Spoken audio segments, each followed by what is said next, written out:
Hi, I'm John Maxwell. When the top companies in the world are looking for trainers, speakers, and coaches, there's one name that stands above the rest, and that's Maxwell Leadership. Our certified team members have gotten proven results for companies all over the globe, and our reputation, I'm proud to say, is second to none. Some of our members have risen to the top of their profession, including the one you're going to meet today. I proudly introduce you to my friend Bob Fabian Zinga. Welcome to the Leadership and Success Podcast with your host, Coach BZ, where we help you lead with purpose and succeed with impact. If you're ready to grow into the kind of leader others want to follow, this podcast is for you. If you're determined to elevate your success and leave a lasting legacy, this podcast is for you. As my mentor, Dr. John C. Maxwell reminds us, everything rises and falls on leadership. Our goal is simple: to inspire you, challenge you, and equip you with insights that can transform the trajectory of your leadership journey. Welcome aboard to another episode of the Leadership and Success Podcast with Coach BZ.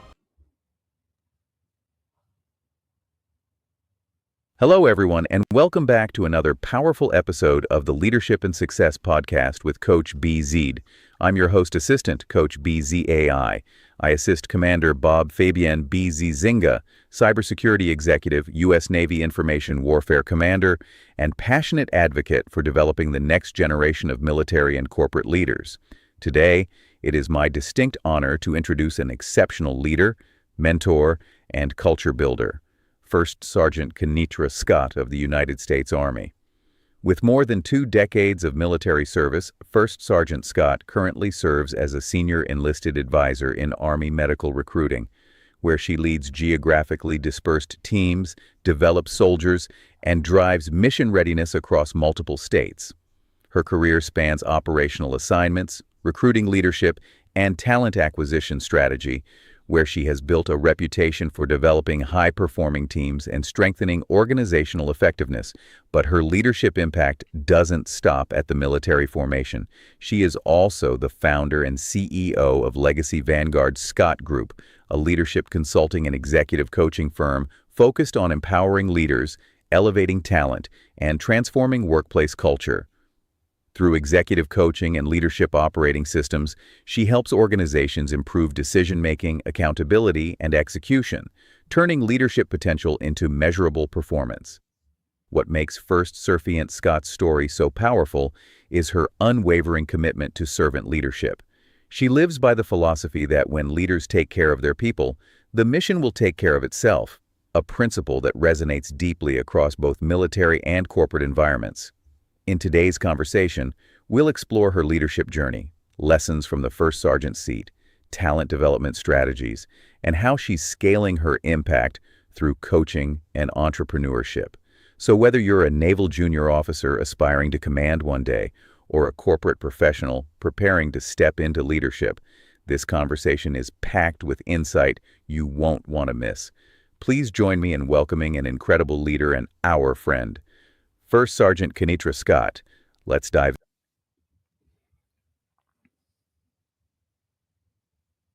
in. All right, everyone. Thank you so much, Coach BZAI. So that was my AI twin. We are really glad to be here. We have a tremendous leader in the green room right now. So before we get started, I would like to remind everyone, please let us know where you are joining us from, like what city, what state, and if outside of the US, which country, and also what you are grateful for today. For a moment of gratitude, as you know, this entire month, I am really grateful for Black History Month. I highly recommend this book, African American First. This is a book about famous, little known, and unsung triumphs of Blacks in America. I really do believe that Black Americans have built this country, and they deserve to be celebrated for all of the accomplishment and contribution, what we've done to really help America be what it is today. So also, if you do have a question for the 1st Sergeant, please type it in the comment, and we're going to try to answer all of your questions live. So without any further ado, let me see if I can properly introduce our guest today. So we are going to be speaking, as you have heard. This is really my distinct honor to welcome her. She's an exceptional senior enlisted leader, executive coach, and talent strategist, First Sergeant Kenitra Scott. She has more than 20 years of service in the U.S. Army. So, First Sergeant Scott serves as a senior enlisted advisor in Army medical recruiting, leading geographically dispersed teams, shaping talent pipeline, and ensuring mission readiness across multiple states. Beyond the uniform, she is also the founder and CEO of Legacy Vanguard Scott Group, a leadership consulting and executive coaching firm focused on executive coaching, leadership development, organizational culture, and decision and execution system. I really love her philosophy. It's very, very simple and powerful. When you take care of people, the mission will take care of itself. So, without any further ado, please help me welcome to the Leadership and Success Podcast, the one and only First Sergeant Kenitra Scott. Hello, thank Hello, you. good afternoon. How are you doing today, First Sergeant? I am doing great. Thank you so much for having me. Yes, it's a great honor and pleasure. Maybe to get started, is there one thing you are grateful for today? Um, I am grateful to God for waking me up this morning, letting me see another day. Yes. But I am coming up to 20 years now in the Army. So Wow. I am just thankful for making it this far. Yes. Man, I love 20 years in any branch of the military. That's when you feel like you don't have to take any more baloney from anybody. You can just drop your paper whenever you feel like it. So that's wonderful. Congratulations. Wow. And is there something about you, First Sergeant, that most people may not know when they first meet you? Um, I have a twin sister. Really? Wow. Yes, I do. Fantastic. All right. So, if you could take us back to the beginning, what inspired you to join the U.S. Army, and how did growing up in a military family kind of shape your leadership identity? So, having, parents who were both had the military, they both were Army Wow. background. I kind of knew where I was going to end up, but they were Mhm. very, I won't say strict, but very adamant about the importance of education and, Yes. excellence. Nothing less was accepted. And so seeing their example and they were successful, I Mhm. saw that as an opportunity, the U.S. Army, to use it as an opportunity, a stepping stone for me to join. So my purpose initially was to join for educational benefits. Mm. But once I, you know, got my master's and completed Wow. my education, I stayed for the development because I like to tell people that I grew up as a leader in the Army. Mhm. A lot of my leadership traits and my philosophies was developed coming up in the Army. Wow. That is really, really powerful. So, I'm assuming once you got your degree, did you have an opportunity to become an officer if you wanted to? And if you did, why did you decide to remain enlisted? Yeah, so I decided to remain enlisted because my goal is to one day be a command sergeant major. So that was the goal at the time. Right now, I'm in a transitioning period, so I'm kind of on the fence right now about what the future holds as Mhm. far as the Army and my career. Um, but yes, Wow. That is really, really powerful. And I know some people believe everyone who has an opportunity should become an officer, but I really think it's not for everybody. And there are definitely right. some people in the military who deserve to be E7, E8, E9. Or in the Navy, we call them chief, is the chief mess. And in my opinion, they run the entire Navy. All senior officer like me do is just take credit for all of their hard work. Without them, our Navy is completely yeah, it wouldn't have much value at all, because they mentor all of the senior enlisted and then junior officers too. So we definitely need a strong chief or sergeant, I guess, in the army, in the military. So thank you so much Yes, for your service. And I believe you started as an information technology specialist, yes. which it was my rate when I was enlisted. How does the technical foundation kind of influence the leader you became? So so initially when I came in, I went into IT because I didn't know what I wanted, what direction I wanted to go into. I was 17 when I enlisted, so I wasn't sure. That seemed like the safe route. So that's the way that I went with that. But then I came to find that I wasn't really interested in IT. So so I started searching for other opportunities. So the great thing about the Army is, there's always other, opportunities and MOSs that you can change into. So I looked into drill sergeant and recruiting. Wow. So it brought me to recruiting. So then I came to recruiting and, I loved it. I loved the interaction, being Yes. around people, being able to influence young women who look like myself, Mhm. being able to impact them, to go out to the high schools, to be in the community. I fell in love with it, and I was like, this is what I want to do. So I decided to Awesome. stay. So So- Wow. So were you a drill sergeant at boot camp also? no, so I didn't become a drill sergeant. The Army decided that I was better fit as a recruiter. Very So good. Very good. they kind of chose for me, but it was the right choice. Yeah. Yeah, because for me it was 21 years ago. I was at RTC, Great Mistake. I mean, Great Lakes, and I still remember my sergeant, black woman, Chief Dyer. She must be retired by now because that was 21 years ago. But she completely changed my life. I was like, wow, when I grow up, I want to be just like her. So it was like either I become a chief or I become a commander. It just happened I had an opportunity to get command in the Navy. But it's really amazing the work they do at boot camp, where you are Yeah. completely a civilian, you know nothing about the military, and Right. then they Right. pretty much transform you into a sailor or a soldier or whatever your country needs. It's just mind boggling, the leadership lessons you learn. It's incredible, even It at the is. lowest rank. Like I say, I joined in as a seaman recruit E1, and by the time boot camp was over, they promoted me to seaman E3. But man, that was time I will never forget. Do you remember your time at boot camp? What was that like? Yeah, yes, I do. I really had a good time. I enjoyed it. It A was good time. What about the first 2 or 3 days? Good time too? um it Because I was hated every minute it of was it at first. It was interesting. a good time I afterward, but not at the beginning. yes. It was definitely it was interesting, but it was an experience. I'll say that. It was an Okay. experience.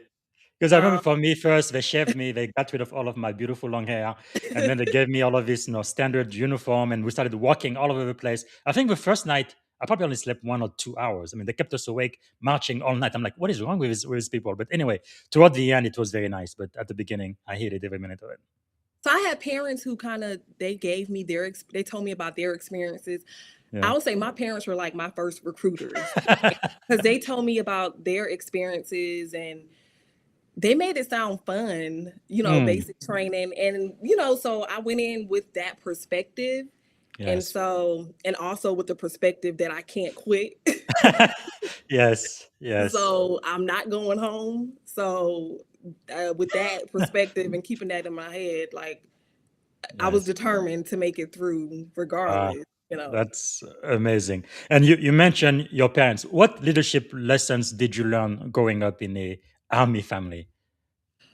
Um, And also, I think one thing that most people failure is not an don't option. understand also is, right, when even my wife and my kids, they didn't join the Navy, but they've definitely served, because everywhere I go and all of the time I've missed and stuff, so they've been affected for sure. How was it like being a army brat growing up? um, it was interesting. No, it was fun moving around and meeting new people. Yeah. I would say it probably got hard once I got to high school and started Hmm. really, not wanting to leave my friends and have Yes.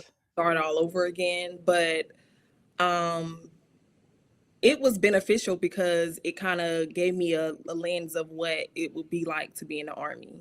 Now I have a Mm. daughter who's also an Yes. Army brat, so Yeah. I kind of know what she's going through a little bit, and so. Yeah. But it was definitely, I feel fortunate to be able Yes. to do that, and so that's kind of how I Mm. um communicated to my daughter, like she's fortunate, all the places she's Yes. been since a baby. She's only 8 and Yes. she's been to I don't know how many states, so she's well traveled for an 8-year Yes. old. Absolutely. Wow.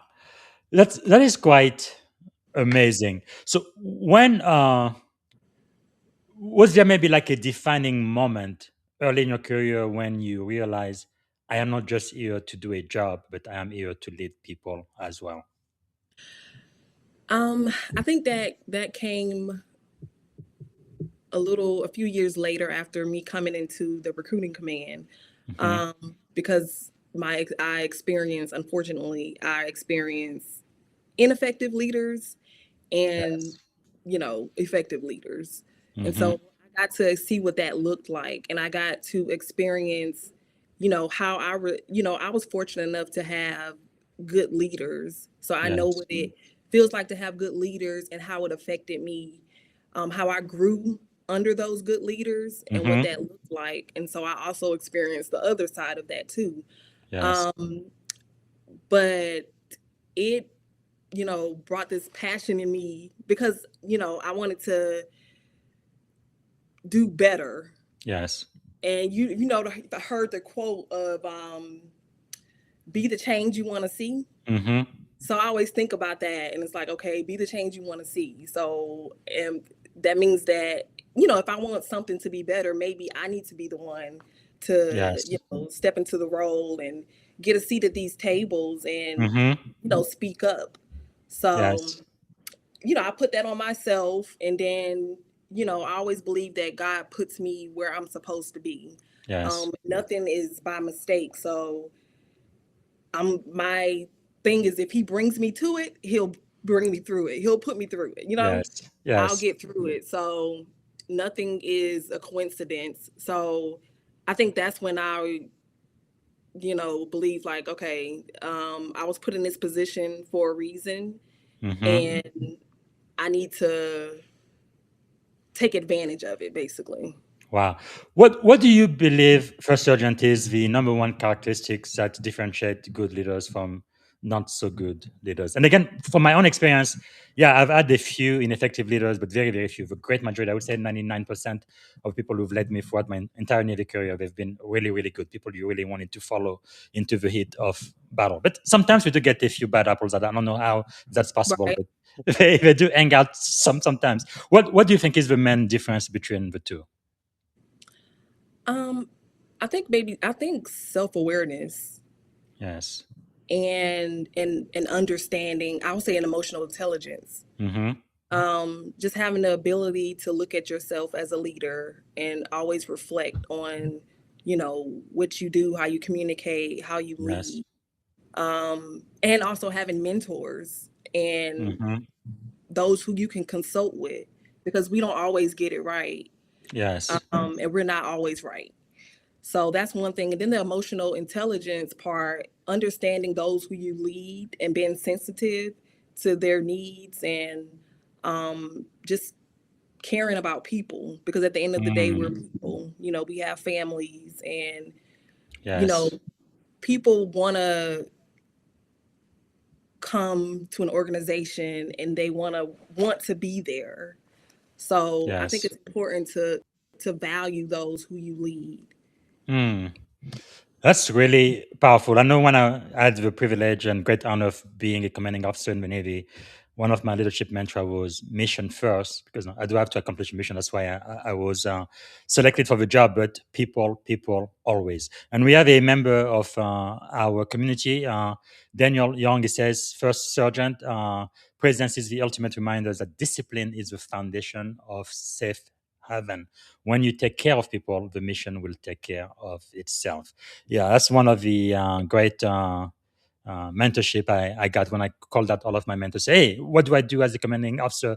What do I need to really focus on? Is not just take care of your people. Everything else will take care of itself. And I know you do say that a lot. And more than likely, the Navy stole that from the Army. But anyway, can you tell us more about your philosophy and why it is so critical to really truly care for your people? Because I see what I've seen what happens when we don't, and Mhm. it's a trickle down effect, like it's a domino effect. So when Yes. you have personnel who are not taken care of, then when they come to work, they're not going to be focused, they're going to be distracted, you're not going to get their Yes. best self. um Mm.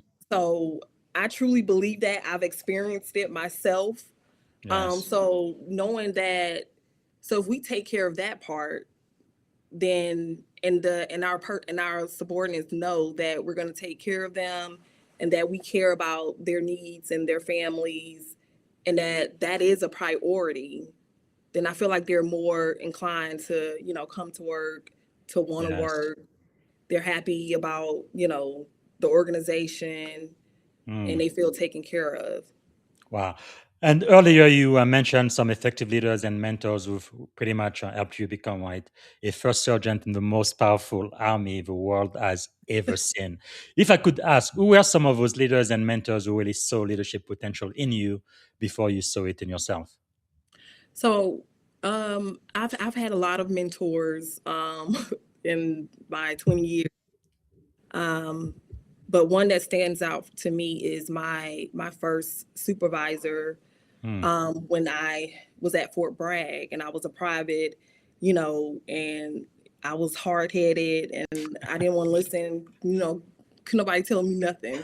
But Then you he should have saw been a commander. he saw something in me that I didn't see in myself. Like, he believed in Yes. me. He pushed me. He motivated me. Wow. And he just cultivated that in me, that I can be more. He would always tell me, like, I can see you being a sergeant major one day. Yes. I Wow. didn't see that, but he saw it. And just him having that belief in me, I began to have that belief in me. Yes. And that's what pushed me and motivated me. And then as I continued to grow, I always made sure that I had mentor. I'm very intentional about having people around me who know Mhm. more than me, who know more Yes. than me, who are where I want to be, Mhm. or have gone where I want to go, so that I can always, consult with them and ask them Yes. questions, and like, how should I handle this situation? Like, you've been there. Mm. I've been fortunate also to have great officers. Um, it's been a blessing. Yes. Have great officers that I've been able to work with, who have I've been able to, like, just soak up all the things, from being around them, to being in their presence, and just how they carry themselves, like what Mhm. they learn. Because enlisted and officers, we have a very different upbringing. Yes. But I've learned to, to not see it as a threat or to be intimidated by it, but to use it as an opportunity to learn and grow as a leader myself. Um, Mm. That is really, really powerful. And I guess another follow-up question I had. So now that you are serving as a first sergeant in the U.S. Army, it's really one of the most consequential enlisted leadership role in the Army. How do you define the responsibility of being the heartbeat of the formation? um, I set the tone, and I enforce the standards. I'm the senior enlisted advisor for the company, so I Hmm. wear many hats. I have to, I'm the advisor for the commander, so um it's yeah, so I'm pulled in all different directions, but um I find a way to manage it, and to make Mm. sure that I communicate with my commander, and that she understands, um what is going on and what she needs from me. I make sure that I give her Yes. what she needs from me, and that I'm also training and developing, the soldiers that are under me. Wow. And also, by the way, who is your commander right now? So my commander is Captain Tracy. Yes. Yes, I know. Major Select, right? I believe she's going to be Yes, putting it yes, on yes. She will be soon. getting promoted soon. Yes. That is really amazing. And for those who follow the podcast, she was here.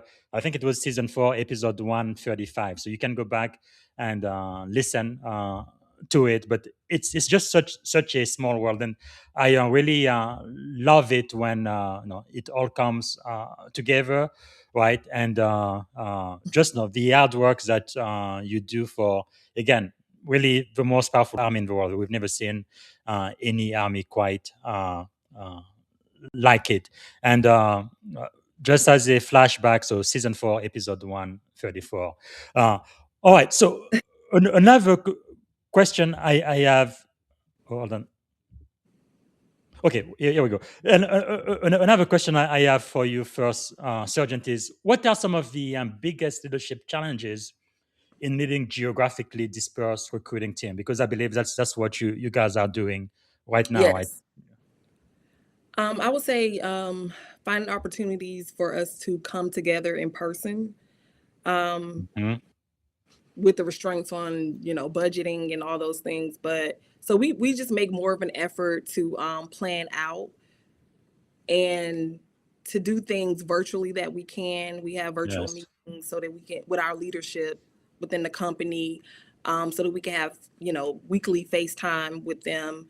The commander and I, we also make sure to get out to our stations. We have stations throughout the DMV and West Mhm. Virginia. So we make a point to get out to Wow. our stations at least um, twice a quarter so that we can spend time with the soldiers, do some type of training and development with them, Mhm. and just check on their well-being and see how they're doing. And by the way, when you say DMV, you're talking about DC, Maryland, Virginia. Yes, For my yes, California friend, they're gonna think it's the Department of Motor Vehicle, which right, it isn't. yes. And working with people like that, dispersed throughout, how do you maintain then cohesion, morale, and accountability? Right. So yes, like I mentioned, we have our, we do weekly meetings. So we come together for that. And then we have opportunities where we can get together and for company training. So we try to plan that out so that we, can get everybody together. Um, Yes. yes.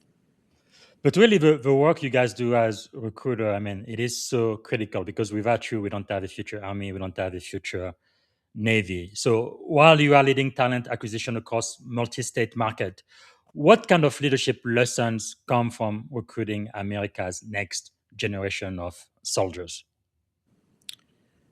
I would say what comes to mind is resilience, Mm, resiliency. Because, in recruiting, you get a lot of, sometimes you get no's, you get told no. yes. So you have to be able to bounce back from that no, Hmm. and keep going, and to stay motivated. Hmm. So how do great recruiters and leaders, you think, what do they have in common? What makes you successful as a recruiter? I would say again, resiliency, having a resilient personality and not giving up. Um,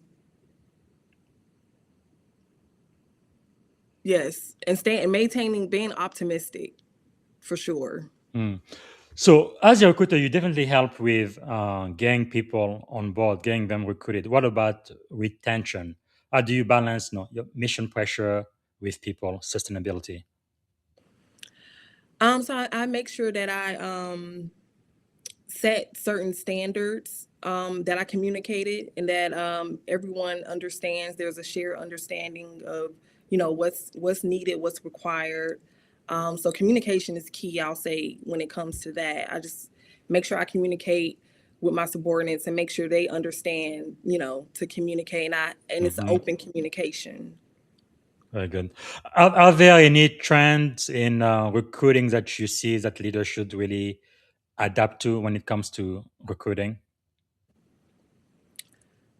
Um, I For would example, definitely sorry. go ahead. I would definitely say, AI, use the use of AI, Hmm. getting to that and using that to just help with, precision and what you're looking for. Definitely take advantage of that. Now, from my point of view, I remember when I joined the Navy, there were quite a few people. Now, I am a Gen Xers, and our kids are pretty much out of shape. At least a lot of them are. They just couch potato playing games all day. They don't exercise. They don't go out, and many of them are quite obese. And the other thing I've also noticed is many of American kids no longer are interested in doing science or technology, engineering, Mm. or math, which I think is a national security issue. Is there anything like that you see with the pool of the people you have to recruit from to build the next generation of the army, and anything you believe we as a society maybe need to do different? Um, no. So the pool of people that we recruit from, they're medical professionals. So Hmm. they're meeting that, they're in that STEM role. But Yes. yeah, so yeah, but I would say just continuing to expose kids to those STEM programs, and letting them see how fun it can be and let them see themselves in those Mm. programs. Wow, powerful. And like we mentioned in the intro, you are also the CEO of your own coaching business, which you're just taking off the ground. But how does military leadership philosophy kind of translate into executive coaching? So we it translates. We have a lot of, when we look at organizations, a lot of organizations lack structure, Hmm. or leader training and development. And so the goal with, Legacy Vanguard Scott Group is just that. A lot of leaders, they lack that, managers. And so we just want to empower leaders and provide them with coaching and consulting and Hmm. training and leader development, because a lot of organizations lack that, and we see that as a need. Wow. Powerful. Another member of, oh, actually, the same one. Daniel says, first Sergeant Fort Bragg's story is the ultimate return on failure. I just stepped out of John Maxwell leadership session discussing exactly that. And transition is the invisible infrastructure. Well, thanks for sharing, Daniel. I guess the other question I have for you is about trust, right? Because I think ultimately, when you are a leader, you need to trust your people and your people need to trust you. Otherwise, you can't really lead, at least not effectively. How do you build trust quickly when entering a new command or organization, which I guess you have done recently? So you've got a brand new team, new people you have to lead. What do you do to make sure you establish that trust as quickly as you can? I think, transparency, definitely, and just communicating, my expectations, and having welcoming feedback, letting them know that, I'm open to any ideas, Mhm. that I may not know everything, but I'm Yes. open to learn. So definitely having that type of attitude and just being transparent. Wow.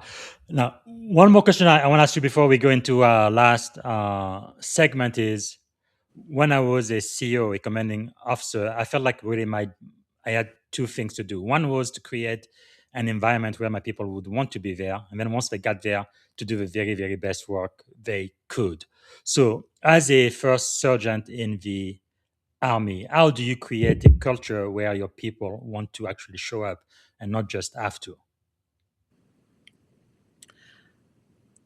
So again, I welcome feedback. I, solicit ideas and feedback from, Hmm. the leaders within the company of like what would they like to see for training and leader development? What are some things that they would like that they want to train on? We try to create some fun activities as a company.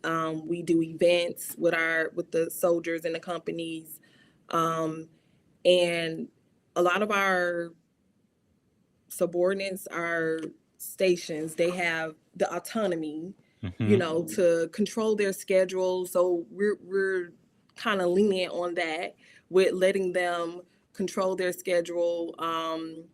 And they have the autonomy to manage their stations as they see fit, within reason, obviously. Yes. But I think that gives them a lot of flexibility, and we make sure that they understand like that their families are important. If they have things that they need to take care of, just let us know. Yes. And we're very flexible with them on that. And we feel that as long as that is taken care of, that everything else will fall into place. Hmm. That is powerful. So for the last segment, I think we have about 20 minutes left. I want to ask you, what do you believe is the greatest lesson you have ever learned? Whether it's not in life, in general, in leadership. Greatest lesson you've learned so far? Um, I would say the greatest lesson that I've learned is to never give up. Never give up. Wow. To always try no matter what. And even if I fail, that to see that failure changed. I changed my perspective on failure. Failure Hmm. isn't necessarily a bad thing. Failure just means maybe I need to pivot, or maybe Yes. I need to do something different. And learn from failure. Yes. Wow. That is powerful. That's usually a question I ask. So thank you for already answering that. And I like to show this coin I have. One of my CEO gave it to me. One side says success, the other side says failure. So Yeah. two sides of a very same coin. And what she was telling us is for you to succeed, you probably Yep. will have to fail Yeah. because failure is really a path to success. It just depends on how you look at it. Is there Right. maybe an experience you are willing to share that you really learned from and help you with your growth and becoming the leader you are today? I would say, so airborne school. Um, Mhm. so airborne school is a 3-week course Wow. out of Fort Benning, Georgia, and it took me 4 weeks to graduate airborne school Hmm. because I, failed the third week because I did not. I wouldn't jump from the tower, and So jumping out of a yes, plane.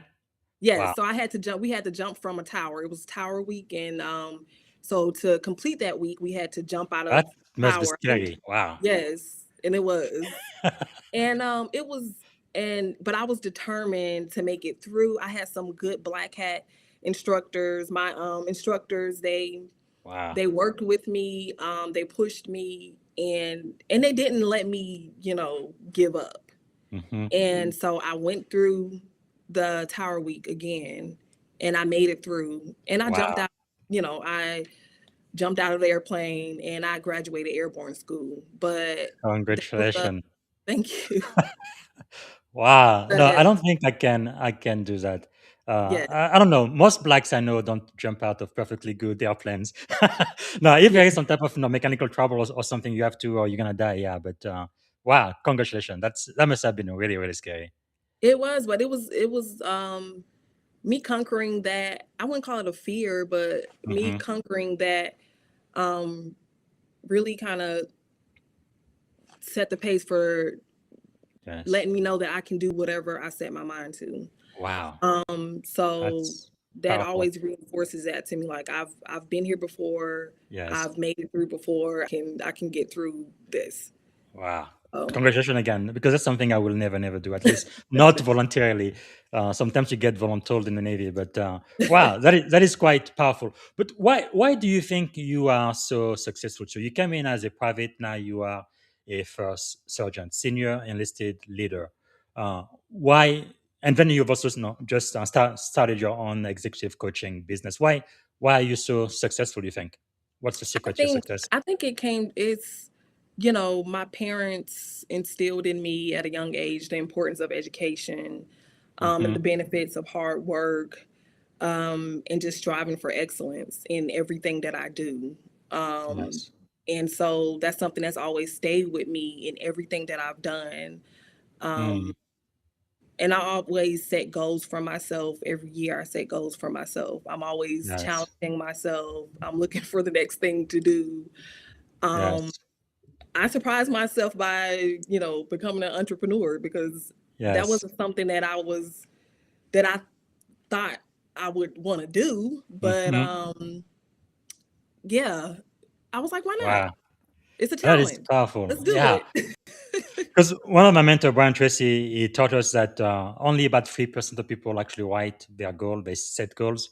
And if you don't set goals, for sure, you're not going to end up where you think you might end up. But if just the fact of just writing it down, it takes it Yes. from your mind to a physical thing with a piece of paper or your computer or whatever it might be. And you are more likely to accomplish that, which is quite powerful. Wow. So, what are you learning these days? I know leaders are learner. What kind of things you have been getting into lately? So learning how to be a business owner.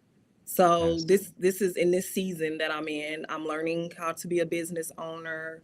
I'm learning how to be a leader because I'm yes, currently, in this leadership role. So I'm hmm, constantly learning every day, um, what to do, what not to do. yes. So I would say I'm actively learning how to be a leader, and how to be a business owner, and I will soon be going to be certified as a coach to get certified Wow! as a coach. So Congratulations! I'm going to be starting that in the next couple of months. Wow. Who are some of your thought leaders, people you follow that we should follow as well? So who do I follow? Like, I would say, um, the Maxwell Leadership Podcast. Hmm. Um, and I really like, Joyce Myers. Yes. I like No. her, Talk It Out podcast. So I listen to that a lot. Very good. Um, but yeah, so I would say those are the two. Outstanding. And if you could choose three people to have dinner with, right? They could be alive, dead, or even fictitious characters. Who would you choose and why? I would say Michelle Obama because she Hmm. was, I think she's right first over lady. there. Yeah. Forever um, First Lady. yes, and I One just more. have a lot of questions. I would have a lot of questions like, what was it like, to be the first lady, and Hmm. you know, just all the all the things, and Yes. and then I think after that it will be Beyonce because it's Queen Beyonce. Bee, right? But I just like the way she carries herself, and her work ethic, Hmm. and yeah, it's just amazing to see. One more. And one more. Um,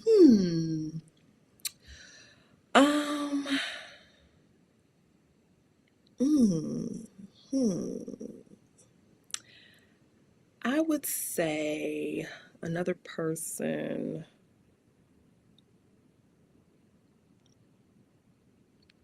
I would say Sarah Jakes.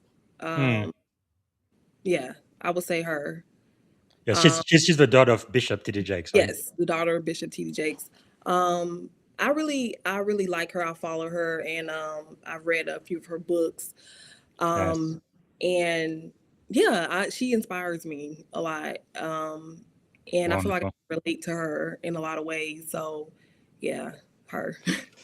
And actually, before I ask you about a couple of books that you recommend, you said this one was one of your favorite quotes. Knowledge isn't Yes. power, applied knowledge is power. What does that mean to you? So it means nothing to get knowledge if we don't apply it. So, Mm, my parents always told me that about knowledge, about getting Yes. knowledge and applying the knowledge. Like, it means nothing if I know everything if I don't apply. Yes. So, but also the power that comes. There is power in knowledge, Hmm. which is why I'm always seeking it. I'm always trying to learn things Yes. and learn how to be better because I feel it does empower me when, Powerful. more I learn, I feel more empowered. So yes. That's really powerful because I know in Bible it says, no, you shall know the truth shall set you free. But it's really the truth that you know and the truth that you apply. Because if you don't Yeah. apply it, like you say, there is absolutely no power to it. Wow. So let's talk about some of the books you recommend. So you recommended that my audience read this one. Great. The Power of Passion and Perseverance by Angela Duckworth. Why is this book one that we should read? So this is a good book that I believe my commander, she recommended it. And when I listened to the podcast and she recommended it, I was like, Yes. oh, check this out. And so so I'm an audible Yes. person. I listen to books because I'm so busy. So yeah, Yes. it's just easier for me to listen. But I like Yeah. that the book is really good. It talks about, you know, what do you have in you? What is your grit? Hmm. Do you have that? It's nothing to just say you're talented, but do you have, you know, are you willing to go the extra mile and put Yes. the effort into it? No, that is wonderful. I follow her on LinkedIn. I know she has a bunch of TEDx talk as well. Actually, she lives here in the San Francisco Bay Area. I'm trying to get her on the show, but maybe I will be successful this year. What about this one? The Five Languages of Appreciation in the Workplace by Gary Chapman. Yeah, so I read this book when I was in my master's program, The Five Languages of Appreciation, and it was really eye-opening to me because I was like, wow. Mm. Um and it's a part of like my leadership philosophy. Um and I believe it that, if we that it's important that we focus on how others want to be appreciated. Not everyone wants to be Hmm. appreciated the same way. So I think it's a True. good book for leaders to read. And I actually did like a leader development training with my the leaders in the company, Hmm. um, so that they could talk about it. We could have a group discussion about Yes. it so that they can understand, the languages of workplace appreciation, and Mm. they could be cognizant of their subordinates and what do they need from them and how do they like to be appreciated. Yes. So Wow, that's powerful. And I think it works not just at work, but at home also with your spouse, your significant other, or your right. children. It's quite powerful. And then one more book, I Will Teach You to Be Rich by Ramit Sethi. So this book was recommended to me by my battalion commander.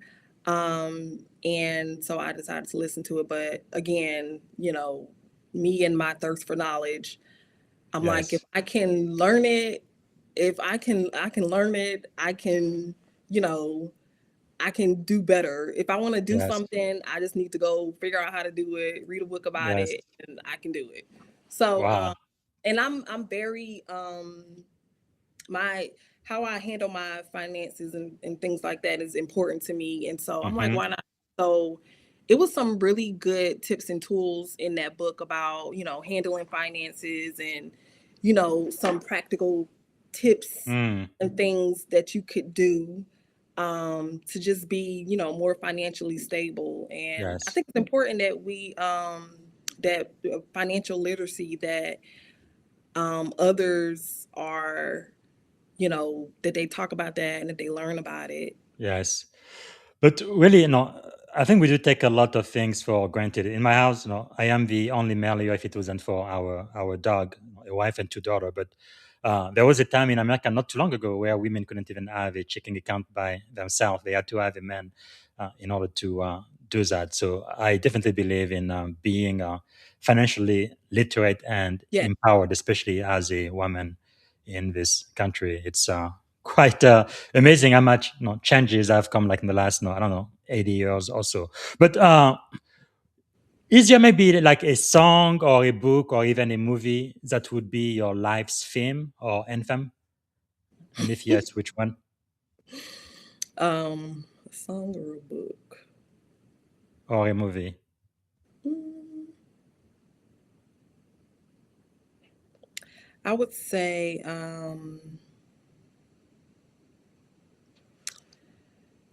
it's. Oh, I don't know. I didn't think about this.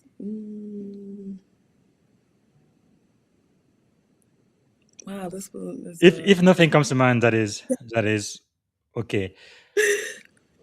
yeah, And nothing comes to okay, mind. because for me, for example, I've been playing the piano since I was 7 years old. Music is really a part of everything I do. Some certain song I hear them, they take me back to a very specific Yeah. place in my life, and there are things that inspire me and motivate me quite a lot. Like sometimes I don't really want to work out, but then I will listen to specific music, and then I will get the courage, and I will be motivated to do something. But Yes. uh, okay, very good. That's good. That's good. Good enough. All right. So let's see. Let's say that you had one and only one day to live. What would you have liked your final contribution to be? Um, to to have inspired someone to be better. Yes. Powerful. And if you had a magic wand, you could solve any problem at all. What is the one problem you would like to solve first thing tomorrow morning? Um, let's see the one problem. So many. Um,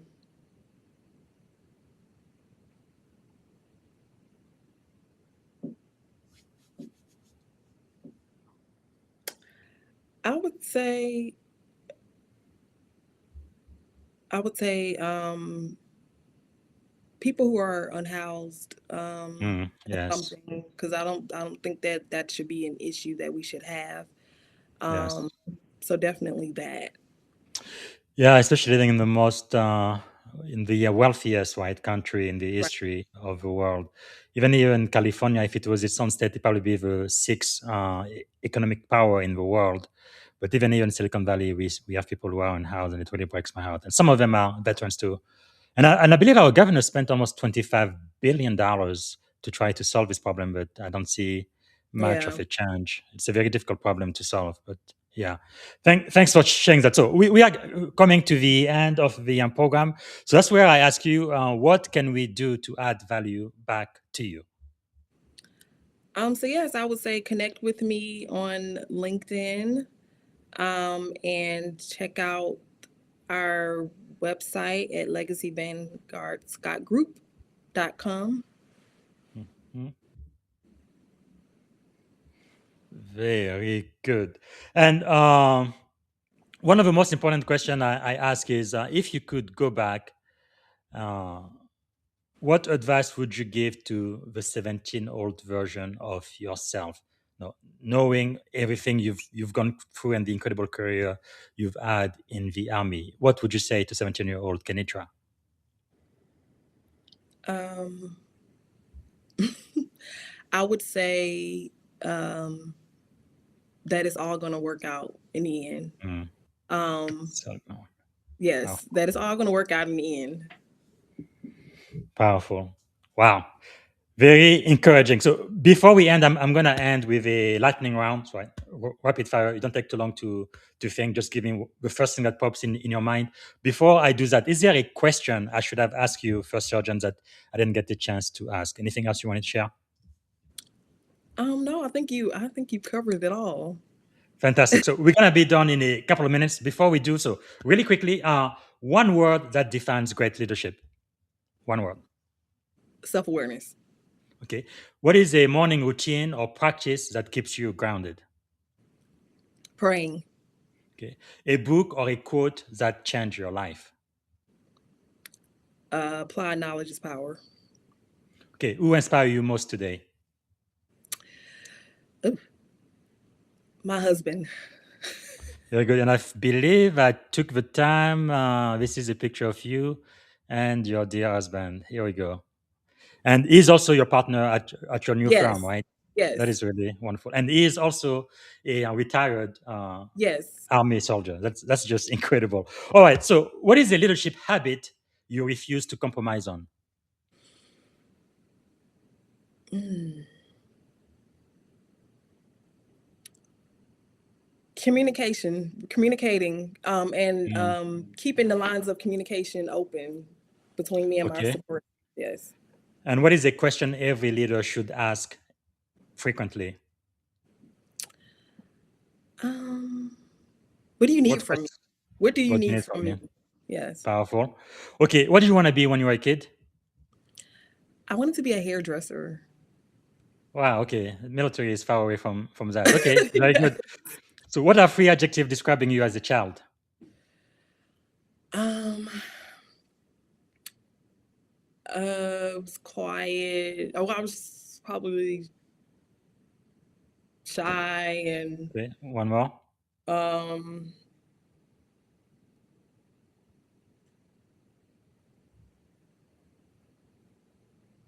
Quiet, shy, obnoxious, maybe. yeah, maybe Yeah. yeah, probably a little rebellious maybe. Okay. What about as an adult? um Now I would say focused, optimistic, and determined. Very good.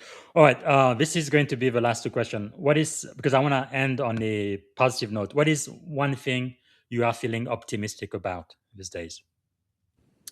I am feeling optimistic about what's next for me. Very good.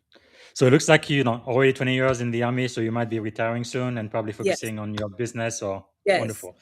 That is wonderful. I think 2026 is going to be a great year. I believe I already feel it in my bonds. And 2025 was a very bad year for a whole lot of people, but I think things are going to turn around yes. this year. Okay, the very last question I have actually before I do, let's see. Daniel comes back and says, "Never give up is an invisible infrastructure that keeps the blueprint alive when weather is rough. Barnes and Noble account is live integrity." Okay, yeah, never give up. That is powerful and very inspirational. So the very last question, and this is it: what is one word that represents our shared experience on this podcast today? Um, I would say interesting. It's been an exciting experience.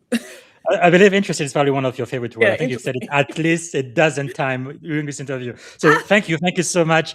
Really appreciate that. First, Sergeant Kenitra Scott, everyone, and for me, it's always grateful. I'm so grateful you are here and for being one of our master's teachers today. So really appreciate all of your work and Thank all of you. your Thank service you so to our much. country.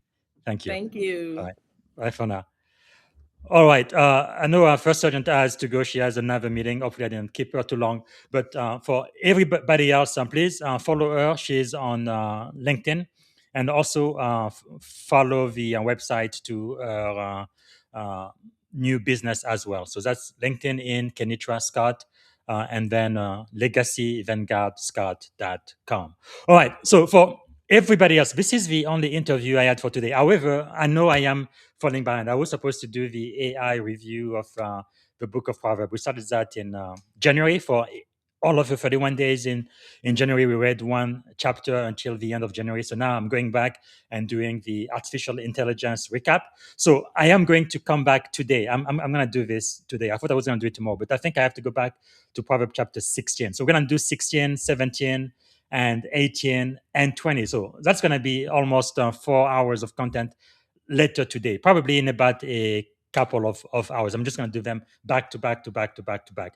And I think because everybody has heard Jesse Jackson passed away 2 days ago, I want to do a special podcast about the life and legacy of Jesse Louis Jackson Sr. I think he has really been tremendous. He has done a lot of good things for this nation, trying to, again, Martin Luther King dream of really having America be one nation under God, where all people, including blacks and women and everybody else, have civil rights and justice. And I think that is the America I was willing to die for. Why I joined, part of the reason why I joined the Navy, and I want to celebrate the life of that man. So I'm gonna do that today as well. So I'm just gonna make it happen. Okay, and I'm going to be back. I will have more interviews tomorrow and Friday, and I will let you know on LinkedIn who those great people are. I also got another confirmation.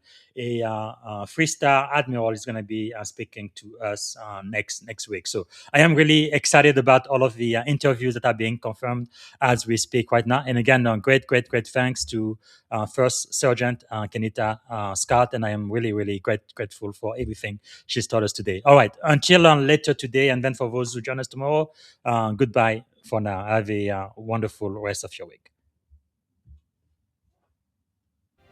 Thank you for tuning in to the Leadership and Success Podcast with your host, Coach BZ. If today's episode added value to your leadership journey, be sure to subscribe, share, and join us again for more wisdom nuggets on how to lead better and achieve greater success.